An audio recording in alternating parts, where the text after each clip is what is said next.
At my wedding, the air smelled like frosting and perfume sweet enough to choke on.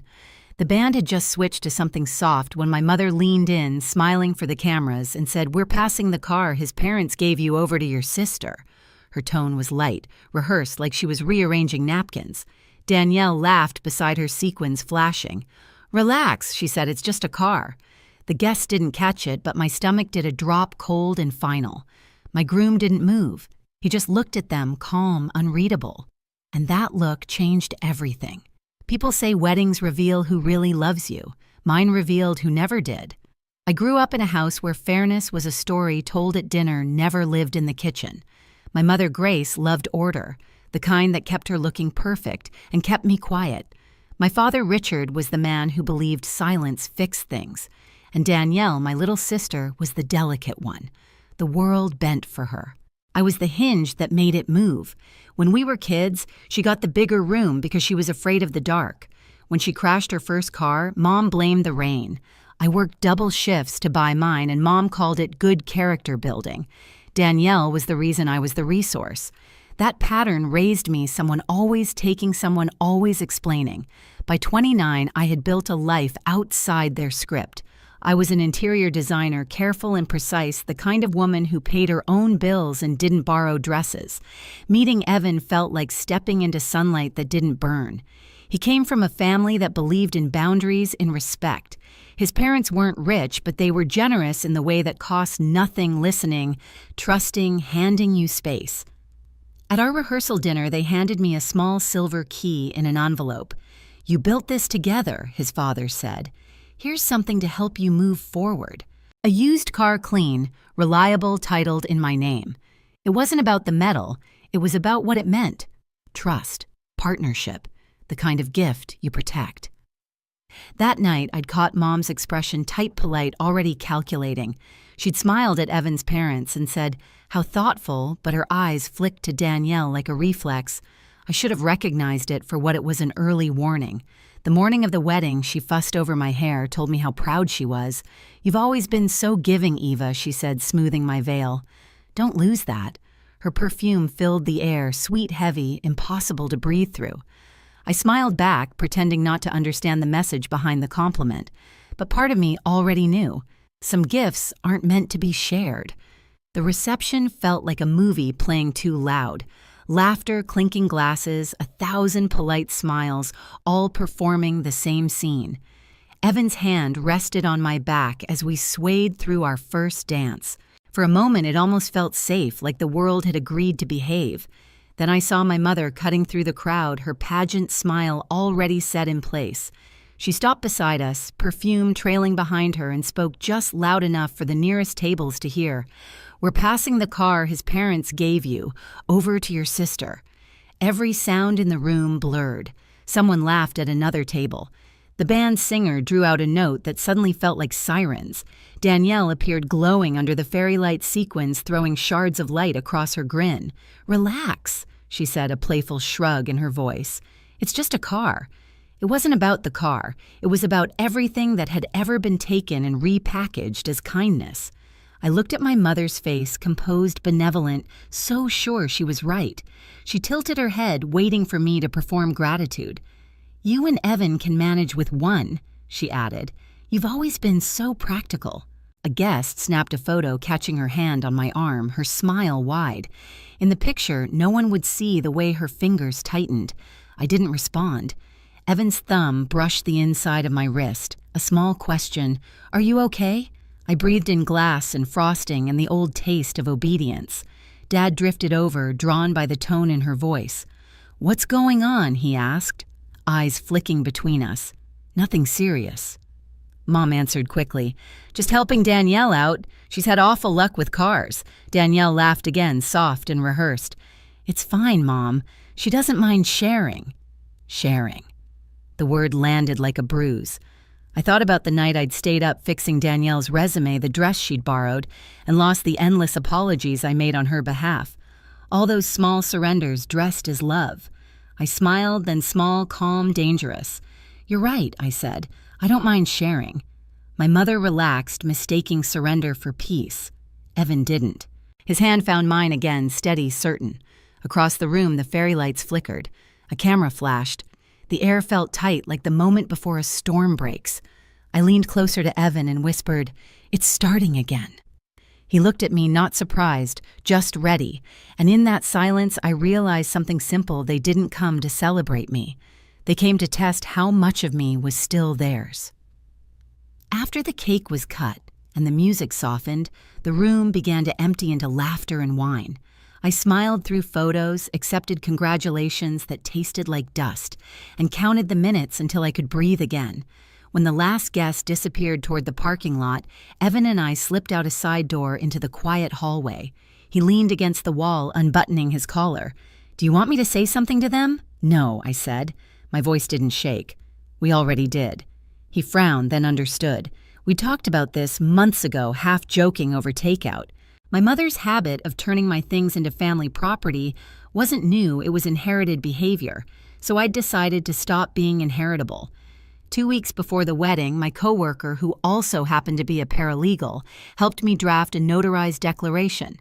Every gift received in my name was legally protected, not to be transferred or sold without my written consent. I'd signed it in blue ink. So had Evan. I remembered her exact words when she stamped it, "You're not being paranoid. You're being prepared." Back in the hall, Evan reached for my hand. "You knew this might happen." "I hoped it wouldn't," I said, "but I didn't want to bleed again without a bandage." We stood there for a while, listening to muffled laughter from the banquet room. It sounded distant, hollow, like something already ending. I thought about the look on my mother's face, the delight of control disguised as generosity. She'd spent years training me to play the role of the gracious daughter. I had learned it so well that no one saw the quiet calculations behind my smile. Evan's phone buzzed. A text from one of the guests. "Your sister's already posting about the car." He turned the screen toward me. There it was, a photo from our garage, Danielle posing beside the car with the caption, "Finally got a ride that fits me." I laughed once, dry and low. She couldn't even wait till morning. He met my eyes. "So what do we do now?" I reached for my clutch fingers, brushing the thick envelope inside. "Now," I said. "We let them open their own trap." Evan exhaled slowly, a quiet sort of pride in his voice. "Then let's go finish the party." We straightened our clothes, fixed our smiles, and walked back toward the music. My heart was steady now. The storm had already changed direction. We walked back into the ballroom as the band shifted into another safe romantic tune, something meant to fill silence.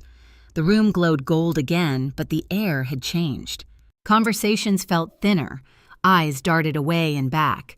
My mother was near the cake table, laughing too loudly, a queen restored to her stage. Danielle hovered beside her phone in hand, pretending to scroll. When she saw us, Mom brightened. "There they are," she called, like we'd been gone on a honeymoon already. "Everyone's asking where the bride went." I smiled, handling a few final details. She didn't hear the weight in that sentence. Or maybe she did, and thought she could still outplay me. "Good," she said. "We're wrapping up soon. Danielle needs a ride home anyway." Evan stepped forward just a little. "She has one now, doesn't she?" His voice was light, polite, surgical. Mom blinked. "What?"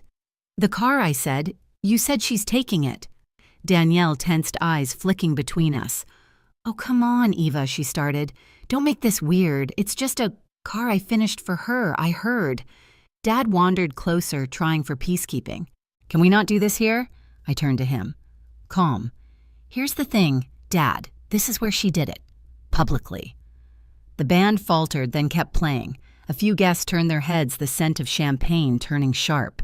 Mom's smile stiffened. "Eva, sweetheart, you're overreacting." It was a misunderstanding. We meant Evan held out an envelope. "You might want to read this before you finish that sentence." Her hand hesitated before taking it. She glanced at Danielle, then at me, then unfolded the paper. The rustle was loud enough to cut the music. Danielle leaned in to read over her shoulder. At first confusion, then recognition, then color draining inch by inch. Mom tried to laugh.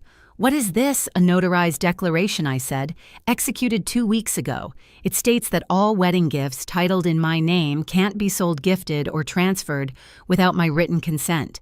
Any attempt triggers a legal review and forfeits future inheritance from Evan's side." The last words landed like a stone dropped into a still pond. Conversation stopped. Someone whispered, "Oh, wow." Danielle let out a short, panicked laugh. "You can't be serious." I met her eyes. Completely. Dad exhaled through his nose. "This is petty Eva." "No," I said softly. "Petty is pretending theft is family tradition." Mom's voice hardened. "We're family. You don't treat us like criminals." "You went into our garage last night," I replied. "You took photos of the car and posted them." Danielle's face froze. "That was a joke." "Symbolic," Evan asked quietly. "Symbolic of what exactly?" Her lips parted. No answer. I turned to Mom. "This isn't about the car, it's about the pattern. You call it love when you take what's mine and tell me I'm good for giving it." "You're being dramatic," she snapped. "Maybe I said, but this time the drama has witnesses." A ripple went through the guests, phones half raised, half hidden. Someone's aunt mouthed drama behind her champagne flute. Danielle's voice cracked. "You'd really embarrass the family like this." "I'm not embarrassing anyone," I said. "I'm just ending the script." Evan took my hand, grounding me. His tone was even calm. "Mrs. Harper, you should keep that paper. It's legal documentation." Mom stared at him like he'd betrayed her personally. "You encouraged this." "No," he said. "She didn't need encouragement. Just respect." Danielle's face turned red. "You married up, didn't you?" "Think you're better than us now," Evan didn't answer. I did. Better no. Boundaried. Absolutely. The word hung there. Boundaried. Like a foreign language in that house. Mom tried again, desperate. "We raised you to be kind. You raised me to give," I said. "You taught her to take." That was the fracture. The one sentence that split the air in half. The band stopped playing altogether. Even the fairy lights seemed to flicker. Danielle stepped closer, trembling. "You'll regret this." I smiled faintly. I already did for 29 years. For the first time, Mom's perfect composure cracked. Her voice wavered. "Eva, please. Don't do this in front of everyone. Then you shouldn't have done it to me in front of everyone." She opened her mouth again, but no words came out. The silence that followed was thick enough to touch. Evan leaned into the band. "Play something," he said quietly. The drummer lifted his sticks, uncertain. The singer looked at me for permission. I nodded. Music rose again, soft, defiant, a heartbeat. Evan pulled me back to the dance floor. The guests parted like we were royalty or a bomb. As we moved, I caught reflections in the mirrors. Mom's face pale and still. Danielle's mascara smudged, Dad staring at the floor. The envelope sat on the table between empty glasses. Evan whispered, "Breathe." "I am," I said. And for once, it was true. When the song ended, I turned to my parents, still frozen near the cake. "Help isn't theft," I said evenly, "and love isn't access." I placed the empty champagne flute beside the envelope and walked away with Evan through a sea of quiet stares. Behind us, the applause didn't come, just whispers like wind through a cracked door. Outside, under the string lights, I exhaled everything I'd been holding for years. Evan slipped his arm around me. "You okay?" I nodded. "I think I just stopped apologizing." He smiled. "About time." We stepped into the night, the music still humming behind the doors. Somewhere inside the smile my mother wore all my life finally fell. The drive home was quiet, the kind of quiet that felt earned. The city lights blurred past soft and far away. I rolled the window down, letting the wind pull at my veil until it came loose and drifted into the night. Evan laughed under his breath. "You just threw away your movie moment." "Good," I said. "I don't want one." We drove in silence after that, hand in hand, the same car they tried to steal humming beneath us. Every mile felt like distance from an old wound. When we reached our house, Evan turned off the engine but didn't move. "You did it," he said quietly. "I did what broke the pattern?" Inside the kitchen still smelled like the morning coffee we never finished. I slipped out of my shoes, feeling the tile cool under my feet. On the counter sat my phone, buzzing with missed calls, Mom. Danielle, unknown numbers. I turned it face down. Outside, crickets filled the air. For the first time, the silence didn't ache. It settled. Evan wrapped his arms around me from behind. "Still want that honeymoon drive?" I smiled. "Let's take the car." A week later, I stood in our kitchen with sunlight spilling across the floor. the same house, the same car in the driveway, but everything inside me felt rewired. On the fridge, one photo remained the moment at the wedding when Mom's smile cracked and I held the envelope. I used to think it looked harsh. Now it looked honest. I realized freedom didn't roar. It whispered. It was the sound of a phone that didn't ring anymore, of doors I could lock without guilt. People say families fall apart because of pride or money. Maybe. But sometimes they fall apart because one person finally stops pretending. I looked at that photo and whispered, boundaries don't destroy families. They define them. If you've ever had to draw a line with someone who called it love, share your story below. You're not alone and you don't owe anyone your peace.